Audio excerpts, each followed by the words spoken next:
आता बातम्या पाहूया विस्ताराने। सुरुवातीलाच बातमी आहे भाजपाच्या गोटातून। मुख्यमंत्री देवेंद्र फडणवीसांच्या बैठकांचं सत्र सुरूच आहे।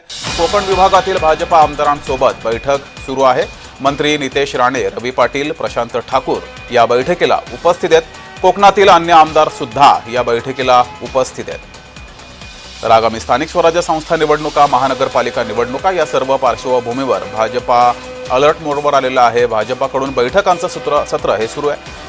मुख्यमंत्री देवेंद्र फडणवीस यांनी कोकणातील आमदारांसोबत बैठक घेतलेली आहे। या बैठकीला सुरुवात झाली आहे। कोकण विभागातील सर्व आमदार या बैठकीला उपस्थित आहेत। स्थानिक स्वराज्य संस्था निवडणुकांमध्ये कोकणामध्ये यश मिळावं, निवडणुकांमध्ये विजय मिळावा यासाठी रणनीती आखण्यासाठी ही बैठक महत्त्वाची आहे।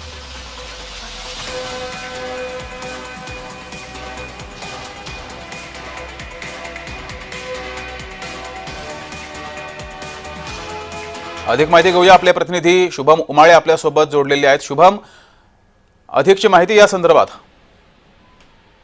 जगदीश, आपण बघू शकतो मुख्यमंत्री त्यांनी आज वर्षावर जी आहे कोकण विभागाच्या सर्व आमदारांची बैठक बोलवलेली आहे। खरं तर संपूर्ण महाराष्ट्र राज्याच्या आढावा बैठका ज्या आहेत ते सध्या त्यांच्याकडनं घेण्यात येत आहेत आणि त्यामध्ये आज प्रामुख्याने कोकण विभागाची बैठक आहे ती बोलवण्यात आलेली आहे।